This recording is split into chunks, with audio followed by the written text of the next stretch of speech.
Give. Hello, everyone. Welcome to Poka Talk. Today, we were going to talk about action and adventure genre in contemporary, popular, and emergent literature. In this podcast, we will be able to understand and broaden our knowledge what is adventure and action genre. So I invited two of my friends to share their thoughts and knowledge about this. But before that, let me introduce myself. My name is Jerson Cauinian, a third-year college student in Cavite State University, Bacoor campus, taking Bachelor of Secondary Education, major in English. Without further ado, let me introduce you our guest, Miss Abby Nuevo and Erika Gonzales. Ladies, you may now open your camera. Hi everyone. Hi, Hello. ladies. How are Hi. you? So nice to see you again. My name is Abigalle Nuevo, and it is pleasure to be here and be part of the talk about this topic, action adventure genre. Thank you for inviting us, Jerson. It's my pleasure, dear. Hello guys. This is Erika Gonzales. I'll be also joining you today in this podcast, and I will be discussing and sharing you some information regarding this specific topic today, which is adventure and action genre. So, thank you so much for having us here, Jerson. Okay, before we start, let me ask some questions about you guys. What Go. keeps you busy? Work. Since What's your work, Abby? I'm an online loader for online casino. Oh, that's interesting. Mm. At paano siya? Anong meron? How? How it works? Encoder. Bale Oh, I yung see. mode of payment nila GCash, Paymaya, through banks, ganun, transaction. How about you, Miss Erica? Yeah, so I am currently working also as a call center agent in one of the company here, which is Alorica. So yeah, aside from being a student, I'm also doing only a part-time job in customer service company. That's Is it hard to be a part of BPO industry? Hindi naman. At first, maninibago ka talaga sa mga, sa mga nangyayari. Pero pag once na nagamay mo na lahat at naintindihan mo na kung paano nag-work, ganun, paano gawin yung mga bagay-bagay, magiging smooth lang naman lahat ng ano. Oh, syempre mag-undergo naman kasi mga sa training, ganyan. May training naman. Tsaka hands-on naman yung mga Gano'n tumatagal yung training nyo, mga gano'n, gano'n siya ko tumatagal? Depende din kasi sa company mismo. Pero yung sa amin, nag-last lang siya ng 1 month. 1 month lang yung training. Ano yun? Online? Work from home or on-site? So nung nag-training kami, on-site muna. Then after nung training, nung nag-start na kaming mag-take ng calls, nag-work at home na sa bahay. So nandito lang ako sa bahay nagtatrabaho. Okay naman So, how about ganyan. you? What keeps you busy? Yun, I work as a bartender. Wow. Bartender. Wow, social ka na pala ngayon, ha? Hindi naman, stress lang, gano'n. So, parang Syempre, mahaba. work. Oo, tsaka kailangan natin ng pera. Yeah, naman, extra income. needs, wants. Syempre, estudyante tayo. Tapos may mga kailangan din tayo. So, are you ready, girls? Shall we start? Yeah, we're so excited. Okay. So, to formally start, Miss Abby, let me ask you this question. What is your idea about action adventure genre? For me, Action-adventure genre is a movie or story that features characters involved in exciting and usually dangerous activities and adventures. It is not just an action movie that we usually see in a movie, but the plot of it continues into an adventure, into a journey. Thank you. How about you, Miss Erika? Yeah, so my idea about this specific topic or this genre, which is action or adventure genre. So for me, it also action and adventure have been long established features of American and other national cinemas associated with narrative of quest and discovery and spectacular scenes of combat, violence, and pursuit. Action and adventure films are not restricted to any particular historical or geographic setting. Indeed, the basic elements of conflict, chase, and challenge can be inflected with any number of different directions. As such, action and adventure as cinematic forms are constantly in process of reinvention, manifesting themselves in a multiplicity of different genres and subgenres over time. So, nonetheless, it is very useful to distinguish between two terms and kind of cinema to which they refer, since action adventure and action or adventure are all descriptors with different balances. And despite their generic diversity, all action and adventure films also focus on some form of conflict. So, alone as part of a group, the heroes face some figure, force, or element that challenges them physically and mentally. So they may face an opponent or enormous size of enormous size, strength or intelligence, some aliens or some supernatural forces. Oh, ang bongga ng paliwanag ni Miss Erika. Parang very, very call center agent. Thank you. Competitive. Kidding aside, sorry. We all know that there's a lot of classification in action adventure genre like yung thriller, um yung disaster, yung comic book or superhero, and many more. What is your personal favorite movie or um classification in this genre? Ooh. I love comic book superhero types of action adventure genre. Those are movies that based on characters in comics. You know Marvels. I love Marvels. Yeah. Spider-Man. Oh, Yeah. you're a fan of Marvels too. Yes. And recently, napapanood ko lang ng last, I think, last month, December, ng Eternal, sobrang ganda. Hindi ako binigo ni Marvel talaga, as in. The Hindi, best. The best. walang tapon talaga sa sa mga gawa ng MCU. Movie. Sobrang ganda. May bagong labas na sila ngayon Spider-Man No Way Home. Hindi ko pa siya pinapanood kasi wala pa akong budget. Pero Saka, alam mo naman, I'm avoiding spoilers na din kasi there's a lot of site, even Facebook, na nagre-release sila ng copy ng Pirated. pirated copy pirated copy. ng movie na to. We don't support pirates, chares. Illegal, It's it's very, illegal. Yes. yeah. Legal. Tsaka sobrang iba yung feeling pag sa big screen ka talaga nanonood. Sobrang feel na feel Oo. sa lahat. Goosebumps. Yeah. Sobra. Yung audio as in, tapos madami kayo pag may magandang scene like, diba? Yung sa may endgame nga, Yeah. diba?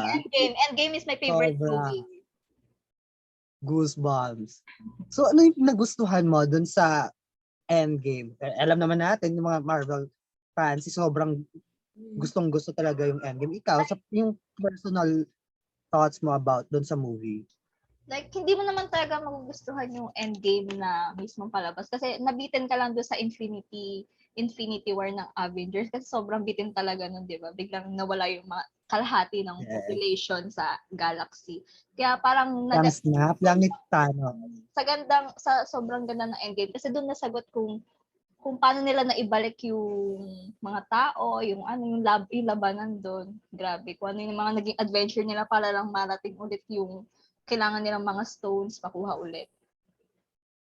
Tsaka yung mga may buhay talaga na, Yep. sorry kung may nanonood man na hindi pa siya napapanood. Sorry. Sorry to spoil you guys. Oo, sorry talaga.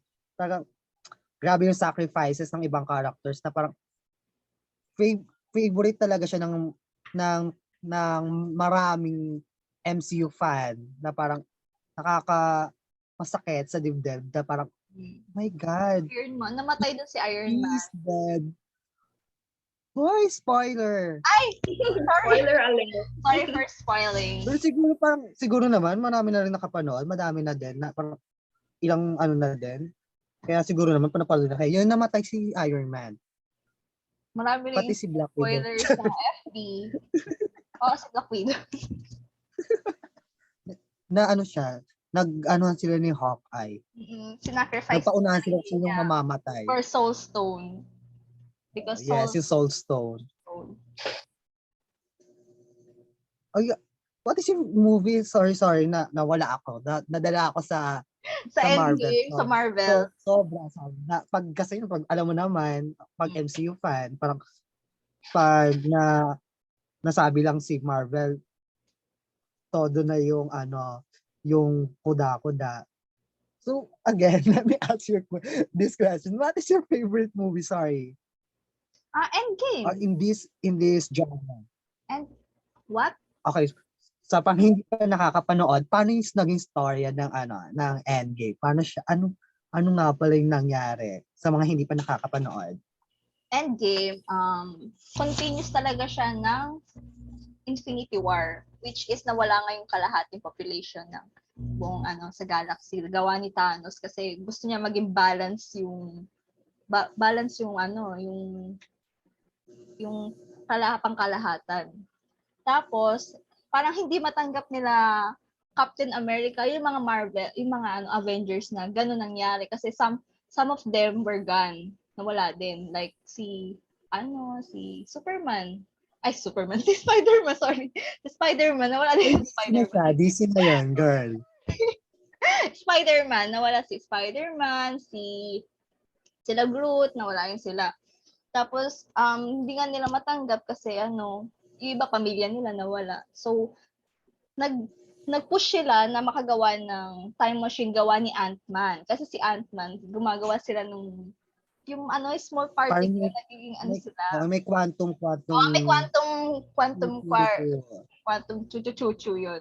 Kaya dahil kay Ant-Man, nakagawa sila kay Ant-Man tsaka kay Iron Man, kaya nakagawa sila ng time machine, parang time machine. Nakuha sila ng stones para ma-snap ulit pabalik ma-restore yung half ng population ng universe. Kung yung winala ni Thanos. So aside from Avengers or MCU, do you have any movie na gustong-gusto mo talaga? Ibang classification. Harry Potter. It's more like fantasy. But action. Maganda din. Fantasy. Adventure din. Yes. But, ayun ang magandang movie. Sige, para hindi na ako parang tatahimik mo na konti. Kwento mo yung ano ba yung storya ng di ba maraming book ang Harry Potter ni J.K. Rowling? Anong specific na na specific Harry Potter yung pinakagusto mo? Yung the first one, yung Harry Potter and the Sorcerer's Stone, because it is the start.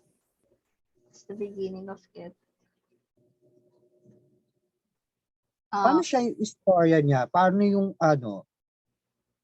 paano mo siya i-analyze yung Harry Potter na yun? Harry Potter, yes. We apply Campbell's monomyth.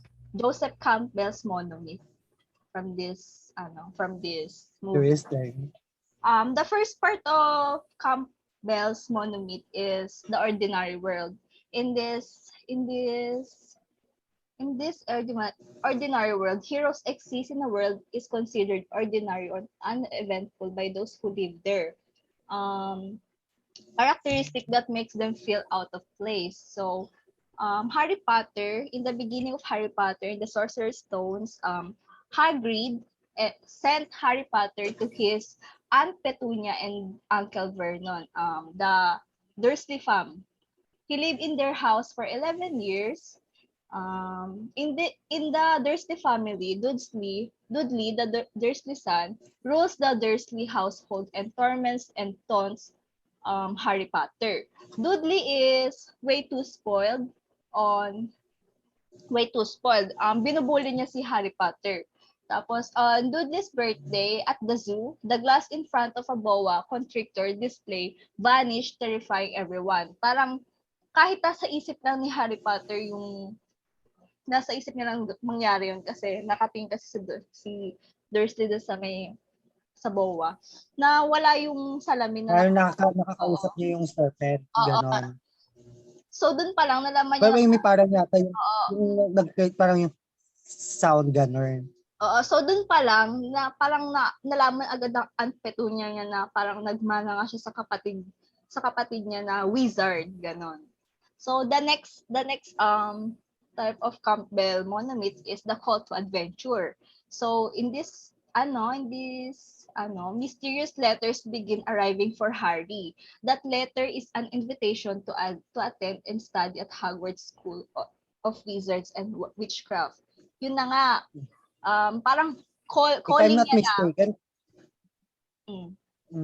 parang this family tries to hide those invitations from Harry, right? Calling niya na mag-enroll sa Hogwarts University, ay sa Hogwarts School of Wizards and Witchcraft. So, the next one is refusal of the quest. Ito na yon yung hinahide na nung Dursley fam yung mga letters na dumadating kay Harry Potter. Kasi nga, parang hindi isang-ayon si Aunt Petunia na maging wizard din na katulad ng kapatid niya, si Harry. So, the next one is accepting the call. In the middle of tinry nilang itago si Harry Potter para lang hindi maging wizard. But in the middle of the night, they hear a loud bang on the door and Hagrid enters. Hagrid presents Harry with a letter of acceptance to Hogwarts School of Witchcraft and Wizardry. So, the next is entering the unknown. Yun. Harry Potter arrived at Hogwarts School of Witchcraft and Wizardry, and sorted into one of 4 houses. There are 4 houses in Hogwarts School: for Gryffindor, Hufflepuff, Ravenclaw, and Slytherin. Slytherin, yes. Slytherin. He ends up in Gryffindor. Harry makes friends with other first-year students such as Ron Weasley and Hermione Granger, his friends. So next is the test and the supreme ordeal. As he studied long in Hogwarts, Harry knew that Voldemort was the one who killed his parents. Harry found out that it is Voldemort who was been trying to steal the Sorcerer's Stone. Harry and his Gryffindor friends Ron Weasley and Hermione Granger enter a quest to prevent the Sorcerer's Stone from falling into the hand of Voldemort and his allies. The stone offers eternal life and hence would be key to Voldemort's plan to return to power. When Harry and his friends got into the dungeon, the first challenge of them was the Devil's Snare. Yung ahas ba yun na natutulog na ano? Harry Potter got through with the help of Hermione by telling them to relax. They successfully freed themselves in the Devil's Snare. After that, they got into the room full of flying keys. Harry Potter needs to ride the broomstick and catch the key of the door. Harry Potter successfully caught the key and they went to the next room, which the giant chest. Harry Potter made it to the final room and he found Voldemort in the body of Professor Quirrell. Voldemort wants to acquire the elixir of life in Harry's, but Harry Potter grabs his hand and touches his face until his body turns to ashes. They successfully win against Voldemort. So the next part of Campbell Campbell's Monomyth. is reward and the journey home. So the heroic action of Harry Potter is recognized by Professor Dumbledore. The three students enjoy the end-year feast and Gryffindor's surprise victory over Slytherin to win the House Cup. So the last one of Campbell's monomyth is Master of the Two Worlds or Restoring the World. After winning the House Cup, Harry Potter returned to his home to London to spend the summer with the Dursleys.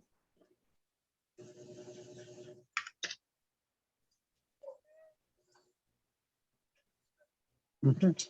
Mm, So, Miss Abby, ano masasabi mo sa character ni Harry or sa iba pang characters like his allies like Hermione and Ron what Weasley. Ron Weasley. Harry Right. Potter is the protagonist of the story, who is gradually transformed from timid weakling to powerful hero. Mukha kasi siyang, ano, di ba, weak pa weak, mukha siyang lampa, pero the character development is grabe. Kasi naging, Siyempre, oo. ano siya, di ba, naka-sunglasses pa, parang like, kumbaga sa artist, like, weirdo, Oo, pwede siyang gano'n. mabuli-buli, di ba? Mm. Tapos, her friend Hermione Granger is initially annoying goody two-shoes who studies too much and obeys the school rules to zealously. Hermione eventually becomes friendly with Harry after she learns to value friendship over perfectionism and obedience. Naging friend niya si Hermione kasi naging kasama niya doon sa Gryffindor house. And ganun din si Ron Weasley. Si Ron Weasley naman, a shy and modest boy who comes from impoverished wizard family. Sa ibang characters, like, sino nga ulit yung antagonist ng Voldemort. si Voldemort? Voldemort is a great wizard gone bad. When he killed Harry's Potter, Voldemort gave Harry a lightning shaped scar in his forehead. Forehead. Diba? Yung lightning, parang lightning symbol dun sa forehead ni Harry. Ganon. Voldemort has thus shape Harry's life so that Harry's ultimate destruction of him appears as a kind of vengeance. Oh, I see. That's all. How about you, Miss Erika? What is your favorite movie? Yeah, In so this yeah, genre? first, so with all the different classification na minention mo kanina, my most personal favorite is the disaster. So it's a catastrophe that affects a lot of people. So yun yung meaning na pinaka yung disaster. So yung pinaka favorite movie ko related to this classification or this genre is yung the San Andreas. Familiar ba kayo dun, guys? There. Yung kay Dwayne Johnson, right? Yeah, yeah, si Dwayne Johnson. So, yung movie, it's all about a powerful disaster. So, it is all started when a 9.1 magnitude earthquake devastates Los Angeles and San Francisco. So, Rain Gaines, which is si Dwayne Johnson nga, Los Angeles, he is a fire department helicopter rescue pilot going through a divorce from his wife, which is Emma. Finds himself rescuing her from a skyscraper in Los Angeles. So, meanwhile, their daughter Blake has been visiting San Francisco with Emma's new boyfriend, Daniel, which is kasi nga divorced na sila ni Ray. So, when an earthquake strikes the city, rubble from the collapsing parking garage pins in Daniel's car. Panicking, Daniel leaves Blake in act of cowardice. So, Yeah, Ben Taylor, a British engineer seeking employment at Daniel's firm, and his younger brother Ollie rescue Blake, and they reached Chinatown successfully, calling her parents for help. So guys, imagine nyo yun, yung 9.1 magnitude ng earthquake. Sobrang lakas nun. So, yun nga, first, diba, as I mentioned, divorced na si Emma tsaka si Ray. And then yung daughter nila, which is si Blake, nagbakasyon siya sa San Francisco, which is sa boyfriend ni Emma, yung boyfriend niya ngayon na si Daniel. So, yun nung nag-start na yung earthquake, parang pinabayaan din ni Daniel si Blake sa kasagsagan ng earthquake kasi nga nangyari na yung disaster. So, and then Ray and Emma attempt to reach San Francisco in Ray's helicopter until it suffers a gearbox failure, forcing them to make an emergency landing at a shopping mall in Bakersfield. So, amid the chaos of looting, Ray steals a truck to continue the journey. The pair encounter a couple broken down on the side of the road shortly before the San Andreas Fault, which has torn a large fissure to the highway and extends for the perceivable fault in either direction. Ray and Emma exchange the truck for an airplane the couple owns, as Blake, Ben, and Ollie attempt to reach Nob Hill to signal the pair after finding previous meeting point at Coit Tower. Ray and Emma are forced to parachute into AT&T just before 9.6 magnitude quake hits, becoming the largest recorded earthquake in the history. So yun na si Ray and Emma, which is yung parents ni Blake, gumawa talaga sila ng paraan para ma-rescue nila yung anak nila. So nagpunta sila dun sa San Francisco, pero nagkaroon ng mga problema, which is nasira nga yung helicopter na pagmamay-ari ni Ray, nagkanda sira-sira. Pero nakahanap naman sila ng option or nung ibang way. Imagine mo, 9.6 magnitude earthquake. Grabe yun. Yeah. Sobrang lakas Diba parang Yung mababa pa nga. nararanasan natin na parang 5.4 or 7. Sobrang nagpapanik na tayo. Parang sobra na Post agad sa hindi na Facebook. natin alam yung gagawin. Diba? Post ka agad sa Facebook. Ang lakas nun ah. Ganon. Unahin pa mag-post. Yung 9 Yes. This stay safe guys. Ganon. Pero imagine 9.6. Syempre, diba? Sobrang tapang nila mag-asawa. kaya na nun magpabagsak ng mga infrastructure, ng mga buildings. Yeah. Bridges. Syempre, ayun na magiging main problem ng tao na parang yung transportation. Kung may gusto kang sagipin, syempre family first. Diba? Ang hirap nun. Siguro, yun yung naging problem ni Ray dun sa movie kung paano niya i-rescue yung daughter niya. Yung only daughter nila, Emma. Tsaka yung wife niya. Kung paano niya yung safety ng family niya. Yeah. Continue, sorry for the interruption. Diba? Kahit na, may boyfriend na si Emma, which is si Daniel, hindi naman siya na, hinayaan lang din yung anak nila. Pinabayaan lang din sila. So, yun. As the earthquake subsides, having destroyed much of the city, Ray and Emma commander a boat to reach the group, only to realize a tsunami is approaching to San Francisco Bay. So, hindi lang basta earthquake, guys. Meron pang tsunami sa movie na to. Oh, I see. Oo, kasi kakapal niya yun eh. Oo. Di ba pag may earthquake, laging may kasunod na...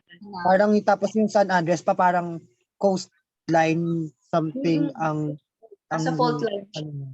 Oo, okay. Kaya talagang prone talaga sa tsunami. Yeah. Tsaka hindi basta-basta mahinang tsunami tsaka earthquake lang. Once na nahit. So alongside a handful of other survivors in small boats, so after nilang na-realize na merong tsunami na paparating sa San Francisco Bay, alongside a handful of other survivors in small boats, the two managed to cross the wave before it crashed so barely avoiding the container ship path in the wave. The ship bisects the Golden Gate Bridge center in Spain in half, killing everyone on the bridge, including Daniel, who is crushed to death by a falling shipping container. The tsunami proceeds to strike the ruined city, capsizing a cruise ship in the process and killing thousands more people. Blake, Ben, and Ollie enter the gate, a building whose construction Daniel had been overseeing but still caught by the wave. So, as the building begins to collapse, trapping Blake underwater, Ray dives in, rescues her, and begins performing CPR.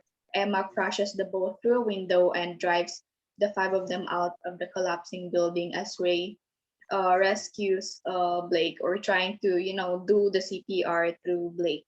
Kasi yun nga, nahit na ng tsunami yung pinaka-building kung saan nagsistay si Blake.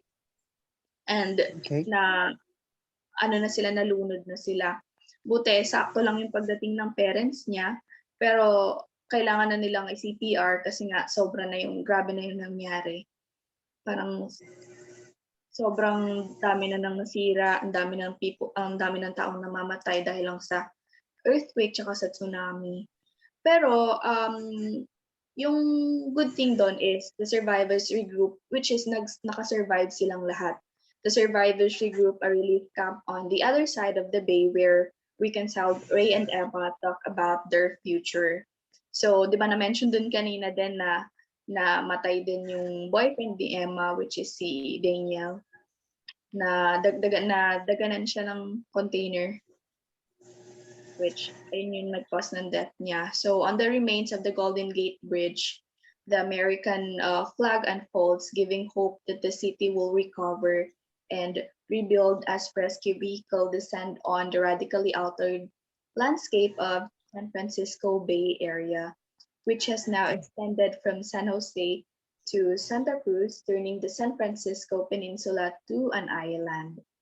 So yeah, this movie, which relates to an environmental disaster that is very, it's very unpredictable and results in a serious effect on our environment.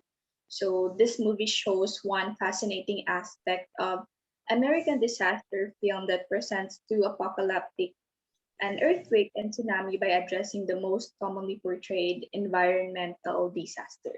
So yun yung pinaka kwento ng story nun about sa disaster, which is yung San Andreas. You know what I love in that movie? Yung sequence yung takbo ng storya ng movie na yan. Sobrang makita mo yung parang pinagdaanan ng character, yung They also Mga sacrifice nila, gano'n. yes, tapos na-develop na parang na-develop Nabuo ulit pa silang mag-asawa. Parang nagkabalikan pa ulit sila, di ba? yung family nila. Kasi, di ba nga pag may mga disaster, pag may mga malalang nangyayari, doon mo makikita kung sino talaga yung totoong magmamahalan. tao mahal sa'yo. Parang yun na lang yung oras mo. Parang bilang na lang yung oras mo. Kaya Oo. pakita So, mo lang sa tao. Abby, alam mo na next time, antay ka na lang ng typhoon, earthquake, find someone. Oh, grabe. Sama mo sa Pero grabe tong talk natin, like, grabe. Sobra. Tsaka, what I love in this genre, kasi parang marami siyang ibibigay sa'yo eh. Maraming classification eh. Like, gustong-gusto ko tong genre na to kasi mahilig ako sa Marvel, sa superheroes, sa magic na na stories. Kaya sa kung sobrang ganda. Tapos ayoko kasi masyadong complicated na na genre, like sobrang hindi ko maintindihan ganun. Kaya medyo na-enjoy ako dito sa gantong genre. Dahil nga gusto ko yung mga storya sa gantong genre. Parang relate ako din since bata pa ako, yes. Sobrang ganda. How about you, ladies? Anong masasabi niyo dito sa action and adventure genre? Sa akin ganun din. okay na okay siya kasi maraming classification na pagpipilian. Parang binigay na lahat. Except dun sa, Oo. except dun sa romance, ganun. Or, pero I'm not kasama into romance, actually. I'm not into romance pero talaga. kasama na kasi yung fantasy, yung disaster, yung mga yun superhero, yung mga anong ganun kasama na kasi siya into action and adventure. So yun guys, I think sobrang napaka-informative Talk na. talk natin na to, sobra. Thank you guys for sharing your ideas, your knowledge about this. Saka looking forward na makaka-watch tayo ng movie, 3 tayo. Yes, Actually, You know, I think Marvel. mag-enjoy talaga tayo kasi parang pare-parehas naman tayo ng gusto. yeah. Ang ganda ng Kaya, talk na to kasi pare-parehas tayong nakaka-relate sa mga yes. share natin. Pero sana pag nanood tayo, walang talk masyado. Walang Yeah, spoiler. focus tayo sa movie. Okay. Get Kasi I love watching movie na nakafocus talaga ako. I hate Interrupt. those people na while watching, what happened? Sino yon? Sino, sino siya? Bakit ganon? Gusto kasi mag-focus sa movie. Gusto kasi yung um, mag gusto ko siyang maintindihan lalo. Gusto ko kasi may mga movies kasi na parang may small details na parang hindi napapansin ng iba pero may tama ganon. Tapos may small details doon na magli-lead doon sa parang sa climax ng movie na oh my god, ganon pala siya. Napapansin, oo. Yes, sa ibang viewers na parang, lang, what happened? Bakit may ganon? Ano nangyari? Saan sa galing? Ganon. Hindi nila masyadong Gusto ko dun- naiintindihan. Oo, gusto ko doon ako nag-focus sa movie talaga. Kasi nga, like, gantong genre na to, parang gustong-gusto ko kaya, gusto ko siya nakafocus talaga. Pag Yeah, may then pindihan ko lang. hindi lang siya basta nakafocus sa action tsaka sa adventure. Every movie may mga lesson talaga siya na Yes. matututunan ka at the end part of it after mo siyang panoorin. Which is, sobrang ganda kasi hindi ka lang basta mag-e-enjoy. May mga matututunan ka ring lessons Oo. about Like yung dun sa mga, kahit nga sa mga antagonist, even sa antagonist, di ba? Parang, Character development. hindi mo sila masisisi na parang, oh my God, yun pala yung nangyari sa kanila. Hindi ko masisisi na bakit ganito yung ginagawa nila. Ganyan, parang makaka-relate ka. Minsan nga, mas makaka-relate ka pa sa sa mga antagonist. Parang, kasi yun yung parang reality ng buhay. Parang, Reality. di ba? Mas sila yung unlike pag sa mga protagonist, parang, it's too good to be true, parang ganon. Perfect Pero na gusto masyado. pa rin natin, susuportahan pa rin natin si Si si protagonist. Bida, like that. Pero, hindi natin mawawala sa atin na parang si villain or si antagonist, parang, hindi natin siya masisisi eh. Ito yung ginawa sa kanya ng mundo.